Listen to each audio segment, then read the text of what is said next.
Usted recuerda que durante estas semanas, estos meses, hemos estado hablando de los discípulos. Hemos tenido una serie de estudios sobre los discípulos. Nos hemos dado cuenta que muchos de los discípulos eran iguales a nosotros, con fallas, con defectos, con imperfecciones. Pero lo importante es no cuántas imperfecciones tenían ellos. Lo importante es que al Jesús a quien servían y a quien seguían era aquel Jesús que transforma vidas, que transforma ciudades, que transforma contextos, que transforma realidades.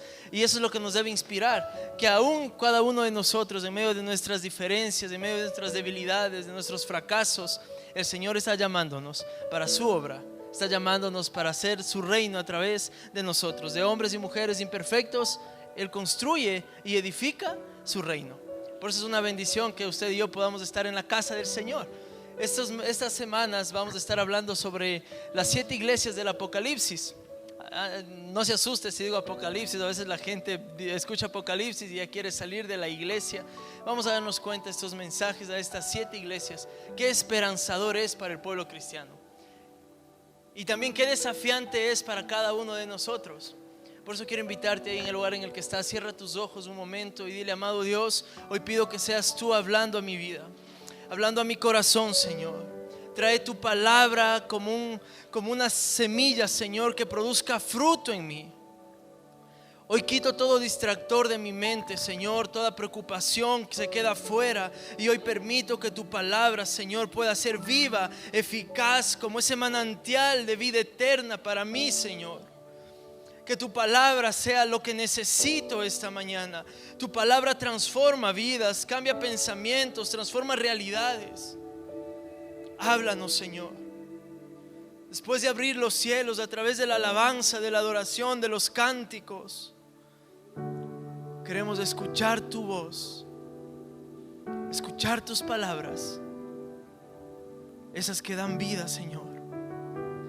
Esas palabras que resucitan a los muertos. Esas palabras que transforman nuestro contexto y nuestra realidad. Entregamos este tiempo en tus manos, Señor. En tu presencia, Dios, estamos. Y ahí hay plenitud.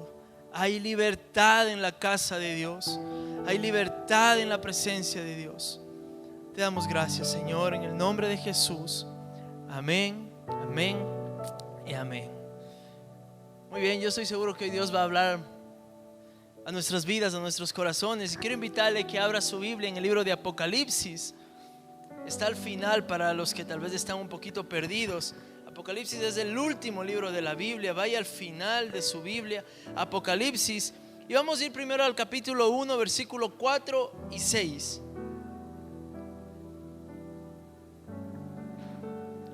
¿Ya tienen ahí? Si no tenemos, bueno, no tenemos por ahora en la pantalla, pero Apocalipsis capítulo 1, versículo 4 al 6. Acompáñenme a la lectura. Yo, Juan, escribo a las 7 iglesias que están en la provincia de Asia. Gracia y paz a ustedes de parte de aquel que es, que era y que ha de venir, y de parte de los 7 espíritus que están delante de su trono. Quiero hacer esta pequeña introducción antes de hablar de la iglesia de Éfeso en el capítulo 2. Pero es importante esta introducción. Juan estaba en la isla de Patmos, exiliado, y recibe una visión del Señor. Y Juan empieza a escribir lo que el Señor está diciendo a las iglesias. Y Juan dice algo importante: el que tiene los 7 espíritus que están delante del trono. No vaya a pensar que hay más que el Espíritu Santo. Lo que Juan está diciendo es la perfección.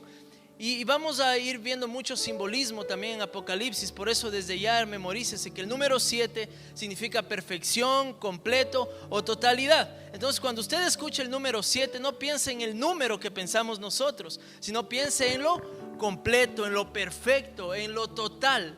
Entonces Juan está diciendo: yo, Juan, estoy viendo esto, estoy escribiendo este mensaje a las iglesias, pero que me está diciendo el Espíritu, la plenitud, lo completo del Espíritu de Dios está hablando. Isaías 11:2, no van a buscar, pero usted puede, si está tomando apuntes, tome apuntes. En Isaías 11:2 usted puede ver, ¿no?, el espíritu de ciencia, espíritu de sabiduría, espíritu de conocimiento, que juntos hacen la perfección del Espíritu de Dios. No es que hay 7 espíritus distintos. Cuidado, vaya a pensar así. Es el mismo Espíritu, pero hablando en la perfección, en la totalidad, en lo completo.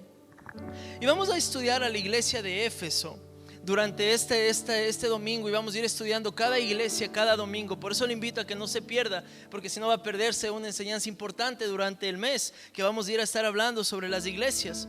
Estas iglesias están ubicadas en Asia Menor. Actualmente se conoce como Turquía.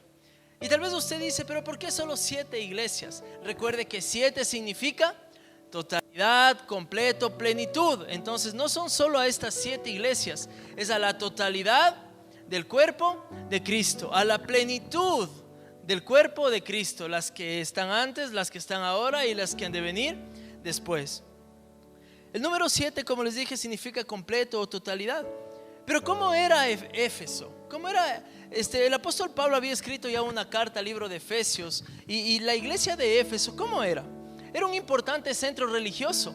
Había un monumento enorme a la diosa Diana, diosa de la fertilidad. En aquel templo impresionante, grandísimo, había prostitutas con quienes los hombres iban a mantener relaciones sexuales para rendir culto a esta diosa Diana. Entonces Éfeso era una ciudad cautiva en la inmoralidad sexual. Pero también Éfeso era una ciudad que tenía mucho dinero. Era una de las principales ciudades de Asia Menor, la actual Turquía como hoy conocemos. Pero era una ciudad que tenía mucho dinero, mucho materialismo, un poder económico impresionante. Es como si hoy día pensamos todos y vemos qué país tiene poder económico. Tal vez pensamos en Estados Unidos, podemos pensar en Suiza, en Canadá, en China. Era una ciudad que tenía un estándar de vida elevado. Aquí si hablamos que el salario básico es 425, más o menos en aquel tiempo Éfeso tenía una media de un salario básico, hablando en términos de dólares, contextualizando nuestro tiempo, de más o menos 800 a 900 dólares. Entonces ya se imaginará el nivel de vida que también tenía la gente de Éfeso. Por ende, es mucho más difícil a veces predicar la palabra, porque la gente piensa que cuando tengo todo el dinero, entonces no necesito a Dios. Bajo ese contexto, el apóstol Pablo había predicado en Éfeso y habría plantado una iglesia. Pablo pasó predicando en Éfeso durante 3 años. Esto es un poco de historia para que usted no esté tan perdido. Estaba predicando en Éfeso, plantó la iglesia en Éfeso durante 3 años. Después fueron Aquila y Priscila, un lindo matrimonio que sirvieron a Dios. Después Timoteo también fue pastor ahí en la iglesia de Éfeso. Entonces Éfeso tuvo muy buenos líderes, muy buenos hombres y mujeres de Dios, muy buenos siervos. Pero vamos a ir ahora sí al capítulo 2 de Apocalipsis. Y vamos a leer los 7 versículos y después vamos a ir detallando cada versículo. Y le pido que me acompañe. El ángel escribe al ángel de la iglesia de Éfeso: esto dice el que tiene las 7 estrellas en su mano derecha y se pasea en medio de los 7 candelabros de oro. Conozco tus obras, tu duro trabajo y tu perseverancia. Sé que no puedes soportar a los malvados y que has puesto a prueba a todos los que dicen ser apóstoles, pero no lo son. Y has descubierto que son falsos. Has perseverado y sufrido por mi nombre sin desanimarte. Sin embargo, tengo en tu contra que has abandonado tu primer amor. Recuerda de dónde has caído, arrepiéntete y vuelve a practicar las obras que hacías al principio. Si no te arrepientes, iré y quitaré de su lugar tu candelabro. Pero tienes a tu favor que aborreces las prácticas de los nicolaítas, las cuales yo también aborrezco. El que tenga oídos, que oiga lo que el Espíritu dice a las iglesias. Al que salga vencedor, le daré derecho a comer del árbol de la vida que está en el paraíso de Dios. Vamos a ir al versículo 1. Está Juan y dice: escribe al ángel de la iglesia de Éfeso. Aquí la palabra ángel no traduce como un ser espiritual, sino más como un mensajero. Entonces el ángel era el pastor o el líder de la iglesia de Éfeso. Eso está diciendo Juan. Eso le está diciendo Jesús a Juan: escribe al mensajero, al pastor, al líder de la iglesia de Éfeso. Esto dice el que tiene las 7 estrellas en su mano. Las 7 estrellas son las 7 estrellas son los 7 líderes de las 7 iglesias, o los 7 mensajeros de las 7 iglesias. Esto me encanta porque podemos ver que Jesús tiene a la iglesia ¿en dónde? En su mano. Jesús te tiene a ti en sus manos. Jesús tiene nuestras vidas en sus manos. Y termina diciendo, y pasea en medio de los 7 candelabros de oro. ¿Alguien tal vez ha visto un candelabro? Son como unos lugares, como unos soportes para vela, algo así, donde usted pone la vela y prende. Pero mire qué importante, usted y yo solo somos candelabros. No viene de nosotros la luz. Cuando Jesús se pasea en la iglesia, ahí viene la luz. Usted y yo somos candelabros. Por eso no podemos creernos más que Jesús. Por eso bien dijo el apóstol Pablo, ninguno tenga un concepto más alto de sí mismo que el que deba tener. Porque a veces pensamos que es que soy yo el que trae la luz. No, hermanos, Jesús es quien pasa por medio de los candelabros, avivando, alumbrando, guiando, proveyendo. Y esta perspectiva nos va a ayudar a entender a nosotros mejor este contexto y mejor el mensaje a la iglesia de Éfeso. Porque Jesús tiene a la iglesia, a los líderes de la iglesia en sus manos, pero Jesús siempre está caminando por su iglesia. Jesús está pasando por ahí para sanar a algunos, para liberar a otros, para restaurar a otros. Versículo 2 y 3. ¿Qué dice la palabra? Conozco tus obras, sé de tu duro trabajo y tu perseverancia. Sé que no soportas a los malvados y que has puesto a prueba a todos los que dicen ser apóstoles, pero no lo son, y has descubierto que son falsos. Has perseverado y sufrido por mi nombre sin desanimarte. Hasta aquí, ¿qué ven ustedes de la iglesia de Éfeso? ¿Algo bueno o malo? Bueno, pero ¿sabe qué también me llama la atención? Que Jesús nos conoce. Jesús sabe nuestras obras. Jesús sabe lo que haces cuando nadie te ve. Jesús sabe lo que haces cuando cierras la puerta de tu cuarto y nadie está al lado tuyo. Puedes engañar al pastor, puedes engañar a los líderes, puedes engañar a tu pareja, pero Jesús sabe nuestras obras. Jesús está diciendo, conozco tus obras. No está hablando a gente que no conoce a Cristo. Está hablando a la iglesia, no al templo, no a la estructura, a cada uno de nosotros. Repita conmigo, me está hablando a mí. Jesús sabe de sus obras. Jesús sabe lo que usted hace. Jesús sabe de su trabajo duro para el reino de los cielos. Jesús sabe que usted muchas veces tiene que esforzarse más sirviendo a Dios que a veces a su familia. Jesús sabe eso. Por eso le dice a la iglesia de Éfeso: Éfeso, yo conozco tus obras. Sé que trabajas muy duro en el reino. Sé que sirves con amor, con entrega, que te cansas, que te fatigas. Él conoce nuestras obras. Él sabe de nuestro trabajo. Y sabe, si hay algo que a nosotros nos debe alegrar, es que no importa si la gente mira o no mira nuestro trabajo. Lo que nos debe traer alegría al corazón es que Él sí sabe mi trabajo, que Él sí sabe mis obras, que Él sí sabe el duro trabajo que puede usted estar haciendo para la obra de Dios. Tal vez los hermanos no van a reconocerle, tal vez los líderes no van a reconocerle, pero hay alguien que no se olvida. Sus obras no son indiferentes para el Señor, ya sean buenas o sean malas, no son indiferentes para el Señor. Aun cuando nadie las vea, son importantes para Dios. Él conoce nuestro trabajo, ese trabajo que nos deja cansado. Perdón que ponga este ejemplo. Cada vez que preparamos un encuentro, hermanos, físicamente es agotador y mentalmente es muy agotador. Y todos los hermanos que estuvieron ayudando en el encuentro de una u otra manera, el Señor sabe tu trabajo. Cuando estás cansado, cuando llegas de tu trabajo y tienes que preparar todavía otro sermón más, otra prédica más, descargar canciones y quisieras ir a dormir, pero tienes que seguir en oración. El Señor sabe tu trabajo. Él sabe tu arduo trabajo.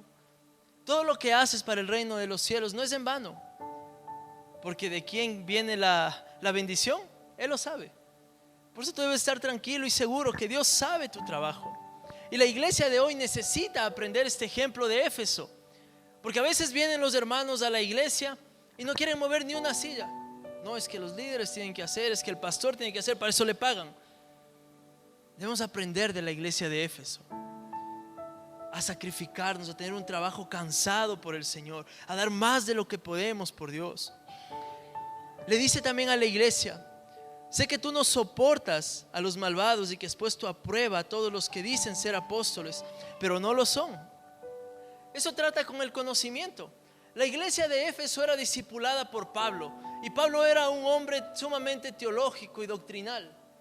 Y la iglesia de Éfeso había tomado ese ADN de Pablo. Pero ¿sabe cuál es el problema? Que muchas veces la teología y la doctrina mata la espiritualidad. Y ya van a darse cuenta por qué les digo esto. La iglesia de Éfeso era una iglesia que sabía discernir muy bien qué mensaje viene de Dios y qué mensaje viene de un falso profeta, de un falso mensajero de Dios. La iglesia de Éfeso entendía muy bien cuando alguien predicaba, discernía muy bien todo. Sabían todo lo que Pablo les dijo, el A, B y C del evangelio, la Trinidad de Dios, la gracia. Entendían muy bien el plan de salvación. Sabían todo lo doctrinal y lo teológico. Pero había algo que estaba perdiéndose en su corazón. Y vamos a ir viendo eso más adelante. Aquí la palabra permanecer es muy importante porque traduce como sostenerse firme. Estaban dedicados a la obra de Dios, a mantenerse firme en la obra de Dios. También dice que Éfeso había sido una iglesia que perseveró y sufrió por causa de Cristo sin desanimarse. Si terminara ahí Apocalipsis 2, todos aplaudiríamos a la iglesia de Éfeso, porque es el ejemplo de una iglesia como debería ser una iglesia. Es el ejemplo. Si ahí terminara Apocalipsis 2, tendríamos que poner en la pared: sigan el ejemplo de Éfeso, porque hasta ahí vemos que es una iglesia que se sacrifica por la obra del Señor, que es una iglesia que aprende de la doctrina, de la teología, que no se deja engañar. Vemos que Éfeso es una iglesia que está siempre sirviendo al Señor, que está trabajando para la obra de Dios. Si terminara aquí, Éfeso sería la iglesia que todo pastor desearía pastorear. Éfeso sería la mejor iglesia en la que todos desearíamos ser pastores. Pero lastimosamente no termina en el versículo 4. Y vamos a ir al versículo 5, no termina en el versículo 3. Y vamos a ir al versículo 4. ¿Qué dice Jesús? Sin embargo, tengo en tu contra que has abandonado tu primer amor. Éfeso era aquellos cristianos activos, pero sin amor. Era aquellos que hacen las cosas porque les toca, pero no porque aman lo que están haciendo. Éfeso era aquellos líderes de alabanza que venían a tocar, pero vacíos por dentro. Los cristianos de Éfeso eran como aquellos que salen a hacer evangelismo, pero no tienen la convicción de que Dios ha transformado sus vidas. Éfeso es el claro ejemplo de un cristianismo de actividades, pero ausente del amor a Dios y el amor al prójimo. Usted puede venir todos los domingos a la iglesia, usted puede estar metido haciendo todas las cosas de la iglesia, pero eso no le asegura que usted esté amando a Dios y a su prójimo. Éfeso era una iglesia que tenía muchas actividades, que hacían tanta obra del Señor. Ayudaban a los enfermos, a los necesitados, a las viudas, a los deprimidos, pero se habían olvidado el amor a Dios y al prójimo. Y usted puede decirme: pero aquel que ayuda tiene amor. No. Usted puede decir: pero aquel que bendice a otros tiene amor.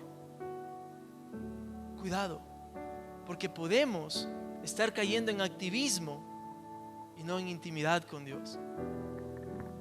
Vamos a ir a 1 Corintios capítulo 13 versículo 2. 1 Corintios capítulo 13 versículo 2.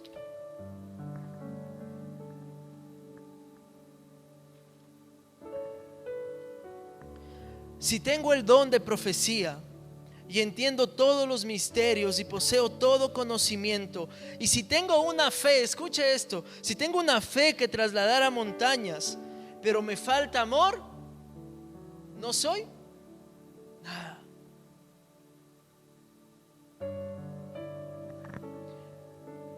Los hermanos de Éfeso servían a Dios, conocían de Dios, tenían convicción del Señor, sufrían por causa del evangelio, ¿Pero qué faltaba? Amor. Ahora yo le pregunto a usted, ¿usted está amando a Dios por sobre todas las cosas? ¿O usted es como un cristiano de Éfeso? Yo sirvo en la iglesia, yo voy al evangelismo, yo estoy en la alabanza, yo predico, pero tal vez estamos olvidándonos de lo más importante. Si yo no tengo amor, no soy nada. Por más que tenga el don de profecía, por más que pueda predicar muy bien, si no tengo amor, no tengo nada. Pero usted va a decir: pastor, yo tengo una gran fe en el Señor, una fe que puede trasladar un monte a otro lado. Pero si no tengo amor, yo no soy nada. ¿Y sabe que la iglesia de Éfeso había caído en eso? Empezaron bien, claro, como muchos cristianos. Empezamos bien el ministerio, empezamos bien la vida con el Señor, amando a Dios, sirviendo a Dios con entusiasmo, con alegría.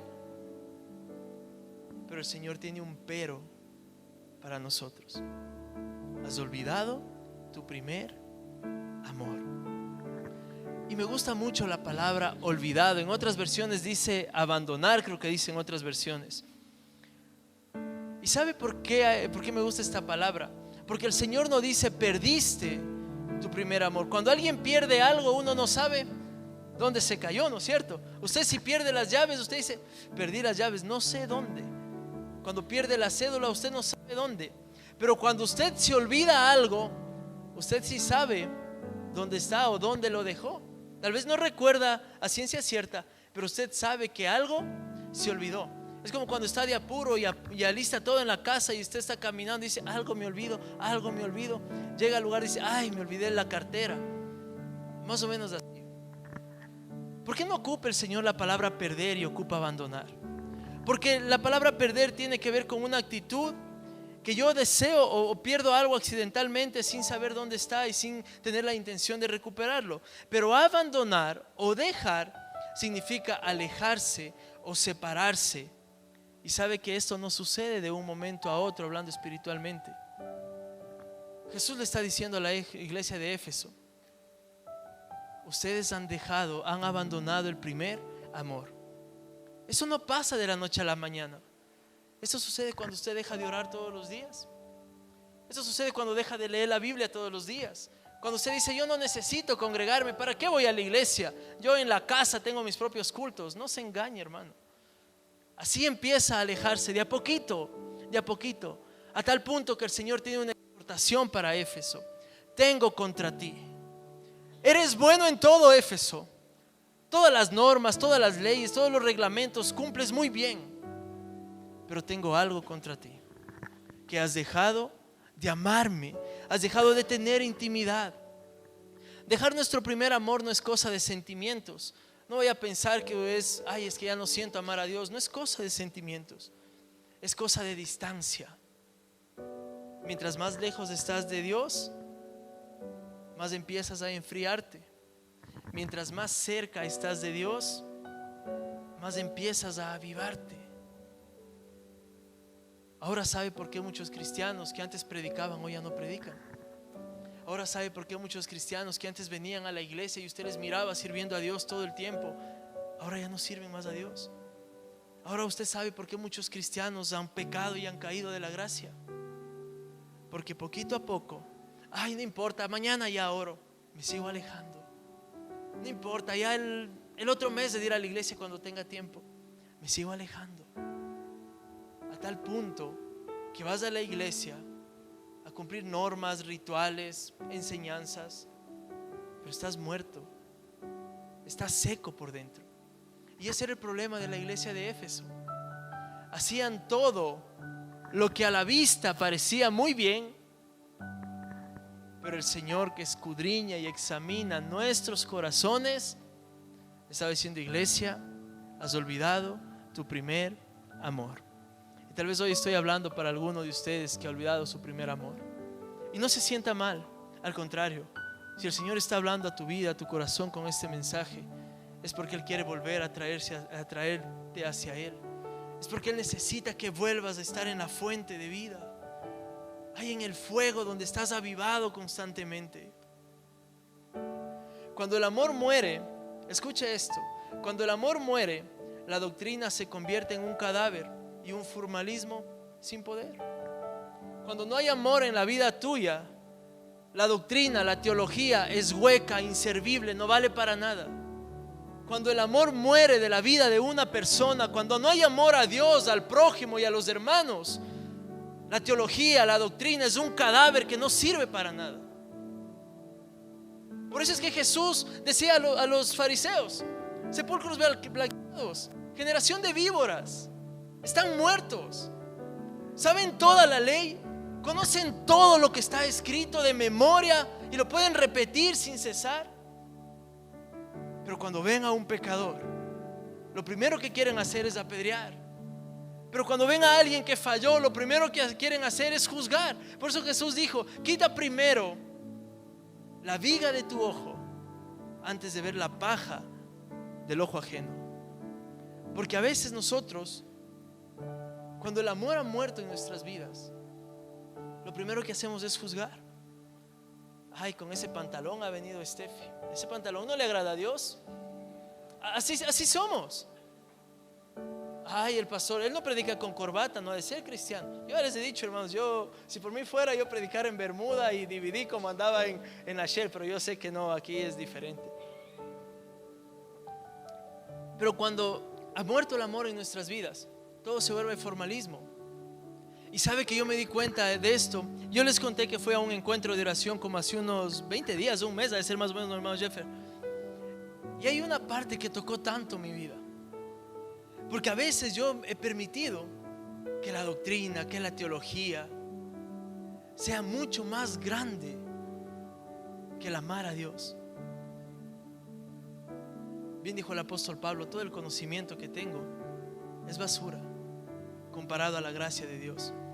Y la iglesia necesita entender que el conocimiento es basura si no viene acompañada del amor a Dios por sobre todas las cosas, del amor al prójimo como a nosotros mismos, del amor a nuestros hermanos, de un abrazo sincero, de un te quiero real, de una palabra de afirmación pero que salga del corazón, de una palabra de amor pero que sea de honestidad, no solo porque tengo que decir para quedar bien, de esos abrazos que llenan el alma, de esas veces que tú oras por un hermano como que fueran tus propias necesidades. Eso es lo que Dios quiere de la iglesia. Por eso el Señor le dice a Éfeso: cumples todo muy bien, pero no tienes amor. Usted puede decir: pastor, yo sirvo, yo toco en la alabanza, yo predico, yo salgo a dar a los necesitados. Pero ¿lo haces porque estás amando en verdad a Dios y al prójimo? ¿O lo haces porque a veces es como una imposición el ministerio? Y como tengo esta imposición, entonces debo de hacerlo.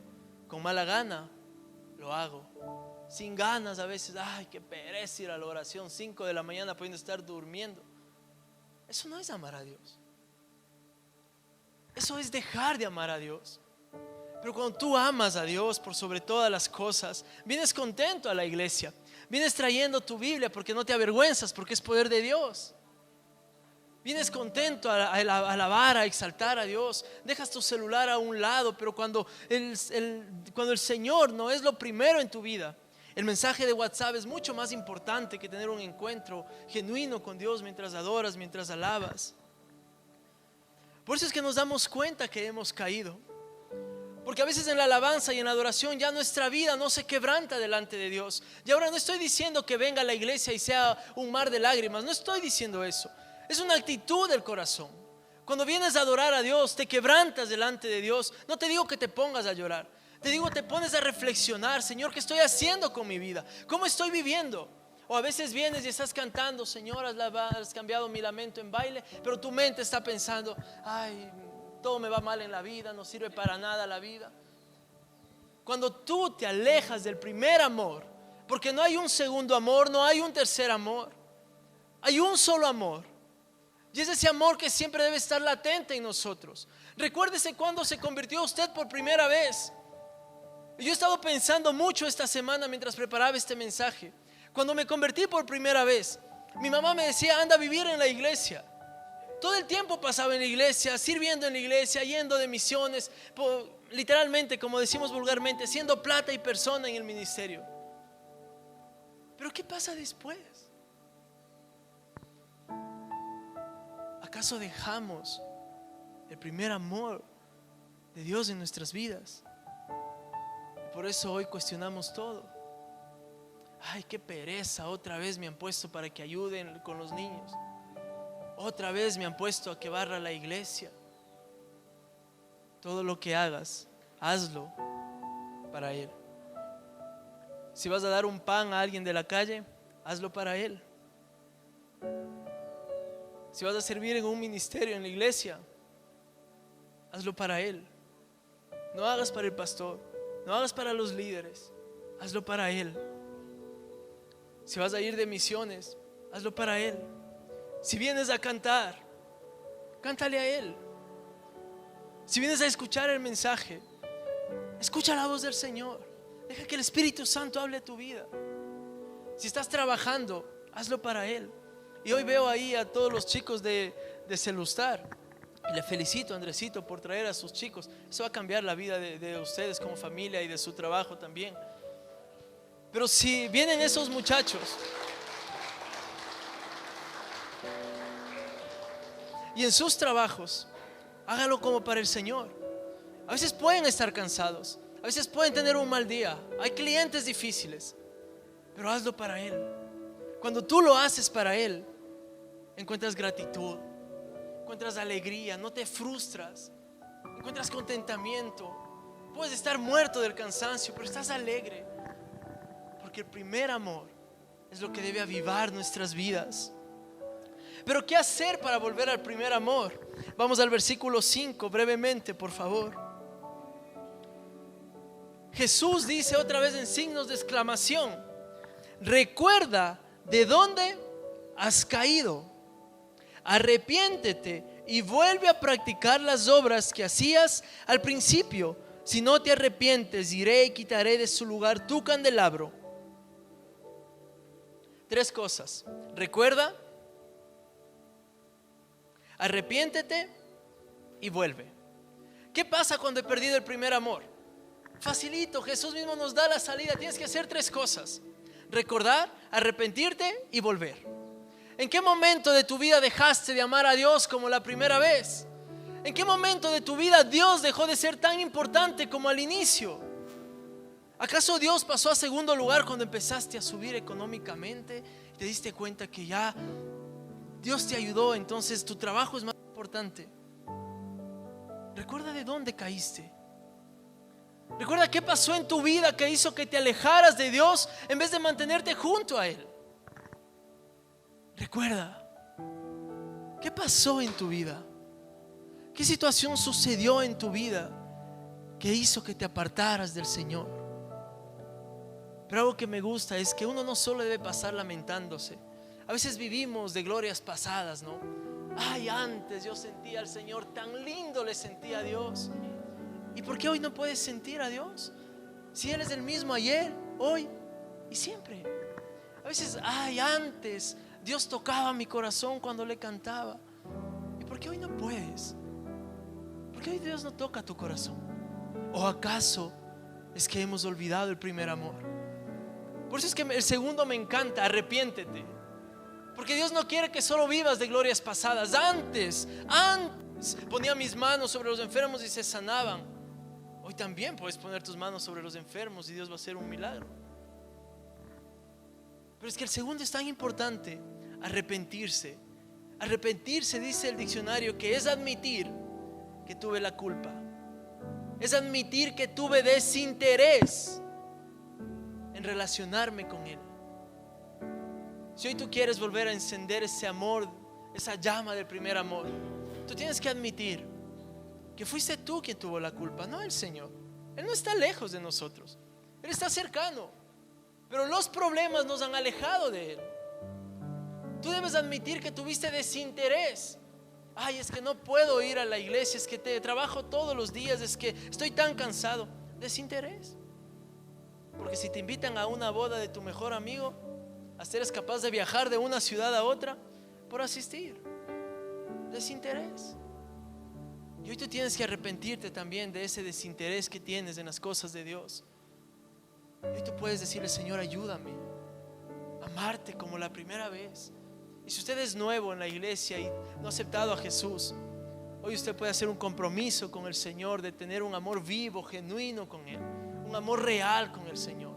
No un amor de religión, no un amor de hipocresía, no un amor superficial como los de Efesios, sino un amor que transforma, un amor que cambia, que renueva. Y tercero, volver. Volver tiene que ver con accionar. Ya no vivas lamentándote. Si no escuchas a Dios como antes, vuelve a leer la Biblia. Si ya no sientes a Dios como antes, vuelve a orar. Vuelve a golpear las puertas del cielo con tus voces, con tu cántico, con tus alabanzas. Tienes que volver. Eso tiene que ver con accionar. ¿Qué vas a hacer después de escuchar este mensaje? ¿Qué vas a hacer para que cambie la realidad de tu vida si te has enfriado en el amor al Señor? Y termino con esto, versículos 6 y 7. Pero tienes a tu favor que aborreces las prácticas de los nicolaitas, los cuales yo también aborrezco. El que tenga oídos, ¿cuántos tienen oídos? Oiga. Entonces oiga lo que el Espíritu dice a las iglesias. No solo a la iglesia de Éfeso, sino a las iglesias de generación en generación, por los siglos de los siglos. Al que salga vencedor, le daré el derecho a comer del árbol de la vida que está en el paraíso de Dios. Primero, una advertencia: si no te arrepientes, voy a quitar la luz del candelabro. Y sabe que cuando eso sucede, la iglesia puede continuar, pero sin Jesús. Y esto se vuelve ya solo un club de amigos. Se vuelve una reunión donde pasamos chévere, pero el Jesús ya no está. El invitado está ausente. Es como tener una fiesta, pero sin el homenajeado. Cuando eso sucede, cuando no hay arrepentimiento en el corazón, la iglesia se vuelve un circo social, un grupo social. La iglesia se vuelve un lugar solo donde la gente viene a purgar sus penas y pensar que con asistir el domingo ya ha sido perdonada.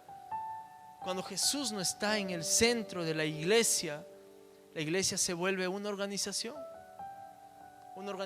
de caridad, de beneficio social, llámelo como usted quiera, pero pierde el sentido de ser la iglesia del Señor, la esposa del Cordero, la novia de Cristo.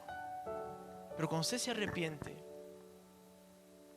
hay una promesa: al que salga vencedor. Aquí Jesús no está hablando de la fuerza bruta, de los músculos grandes, así como tengo yo. No está hablando de eso. Yo no sé por qué se ríen.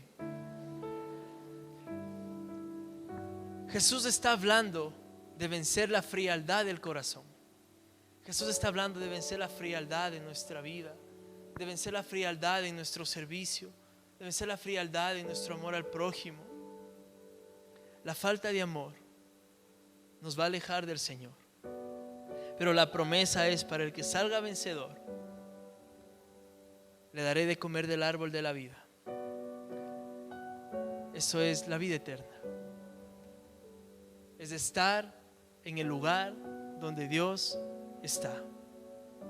Y yo anhelo que hoy la iglesia del Nazareno sea una iglesia donde el Señor esté. Porque si Jesús se fuera de este lugar, ya no tiene sentido nada. Cuando Jesús se va de tu vida, ya no tiene sentido nada. Cuando Jesús se va de tu familia, puedes poner alabanzas todo el tiempo, pero ya no tiene sentido. Todo es hueco, todo es monótono, todo es religiosidad. Pero cuando Jesús está paseándose por medio de los candelabros, alumbrando la vida de quienes están cerca, hay avivamiento, hay fuego de Dios, hay unción, hay amor por el Señor, hay amor por el necesitado, hay amor por el prójimo, hay amor por la obra de Dios. Yo anhelo que esta mañana seamos como Éfeso en las cosas buenas, pero que aprendamos de lo malo, para que nuestro primer amor no se apague, sino que al contrario sea avivado día a día. Quiero invitarle que se ponga de pie, por favor.